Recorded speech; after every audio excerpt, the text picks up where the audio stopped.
Hello friends, मैं dietitian Monika आप सबका अपने चैनल पर स्वागत करती हूँ। सबसे पहले मैं आप सबको धन्यवाद करती हूँ मेरी वीडियोस को इतना लाइक करने के लिए। आप ही के रिक्वेस्ट पे मैं शुरू करने वाली हूँ वेट लॉस सीरीज़। इस सीरीज़ को शुरू करने से पहले सबसे पहले ज़रूरी है हमें अपना कैलोरीज इनटेक कैलकुलेट करना। हमें कितनी कैलोरीज लेनी चाहिए और हम कितनी ले रहे हैं ये हमें पता करना बहुत ज़रूरी है।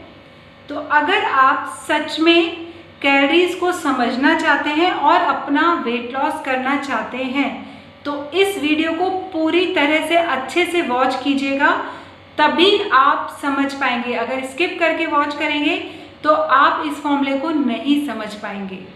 कैलोरीज को काउंट करने के लिए हमारे पास बेसिकली 3 फॉर्मूले होते हैं और उन तीनों ही फॉर्मूलों से ऑलमोस्ट सेम ही हमारा वैल्यू आता है कैलोरीज इनटेक का।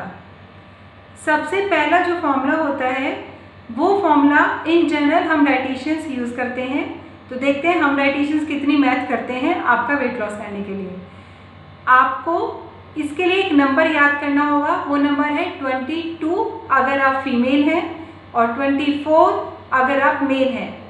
जो फीमेल हैं उन्हें 22 से मल्टीप्लाई करना है अपने बॉडी वेट को। जो भी आपका प्रेजेंट बॉडी वेट है उसको 22 से मल्टीप्लाई कीजिए और जो भी मेल्स हैं वो अपने बॉडी वेट को 24 से मल्टीप्लाई कीजिए।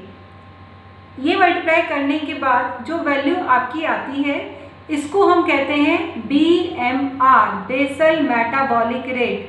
आज तक आप लोगों को यही लगता था कि BMR कैलकुलेट करने के लिए हमें किसी मशीन की ज़रूरत है, लेकिन आप BMR अपने घर पे चेक कर सकते हैं इस फॉर्मूले से।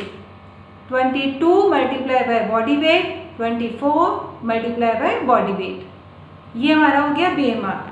इसके बाद एक चीज़ होती है जिसको हम बोलते हैं एक्टिविटी मॉडरेटर। एक्टिविटी मॉडरेटर में वैल्यूज़ हैं 1/2 से लेके 1.7 तक। अगर हम बिल्कुल भी कोई फिजिकल एक्टिविटी नहीं करते हैं यानी कि हम 1.2 की रेंज में आ रहे हैं, और अगर हम बहुत स्ट्रेनस एक्सरसाइज करते हैं यानी कि हम 1.7 पर आ रहे हैं। अगर मैं अपनी बात करूं तो मैं कोई ज़्यादा एक्टिविटी नहीं करती हूं, मेरा आधा घंटे का डेली का ऑलमोस्ट वर्कआउट होता है, तो इस हिसाब से मेरा एक्टिविटी मॉडरेटर हुआ 1.3। अगर मेरी बात करेंगे तो मेरा वेट अगर 56 है तो 22 मल्टीप्लाई बाय 56 मल्टीप्लाई बाय 1.3, ये हुआ मेरा एक दिन का कैलोरीज इनटेक। जो दूसरा फॉर्मूला है वो formula World Health Organization use करता है। वर्ल्ड हेल्थ ऑर्गेनाइजेशन इस फॉर्मूले को यूज़ करने के लिए एज फैक्टर को भी कंसिडर करता है, क्योंकि हमारा जो कैलोरी इनटेक है वो हमारे वर्क पे भी डिपेंड करता है, हमारे एज पे भी डिपेंड करता है, प्लस हमारी हाइट पे भी डिपेंड करता है। तो WHO का जो फॉर्मूला है उसमें एज को भी कंसिडर किया गया है। उन्होंने 2 स्लैब्स में फॉर्मूले को बनाया है। पहला स्लैब जो है वो स्लैब है 18 से लेकर 29 एज ग्रुप के लोगों के लिए, और जो दूसरा एज स्लैब है वो 30 से लेकर 60 के एज ग्रुप के लोगों के लिए है। पहला स्लैब की अगर हम बात करें जो कि है 18 से लेके 29 तक। 18 से नीचे WHO ने कोई फॉर्मूला नहीं दिया है, क्योंकि उससे नीचे हम लोग वेट लॉस को जनरली नहीं कंसिडर करते हैं। जो पहला एज ग्रुप है 18 से लेकर 29 में, फीमेल्स के केस में उन लोगों को 14.7 से मल्टीप्लाई करना है जो भी उनका प्रेजेंट वेट है, plus 14.7 multiply by present weight plus 496 एक न्यूमेरिकल वैल्यू उन्होंने फिक्स कर रखी है।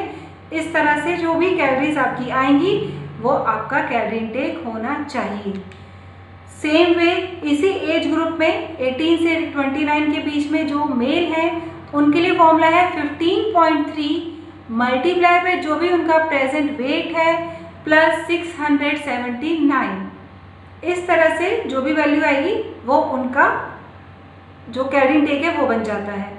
अच्छा, एक बात और है, मैं इस फॉर्मूले में आपको एंड में मल्टीप्लाई 1.3 जो भी आपका एक्टिविटी मॉडरेटर है, जैसे मेरे केस में 1.3 था, आपका जो भी है उससे मल्टीप्लाई ज़रूर कीजिएगा, उससे एग्जैक्ट फिगर आती है। जो एज है 30 से लेकर 60 के एज ब्रैकेट में उनको 11.6 से मल्टीप्लाई करना है अपने बॉडी वेट से। 11.6 multiply by the body weight plus 879 multiply by activity modulator.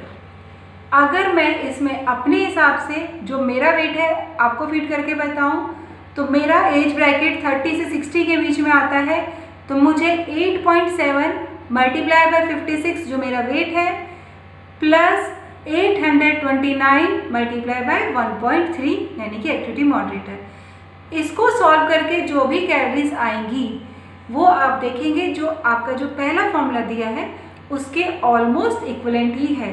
दोनों में करीब करीब 40 से लेके 100 कैलोरीज का ही गैप होता है।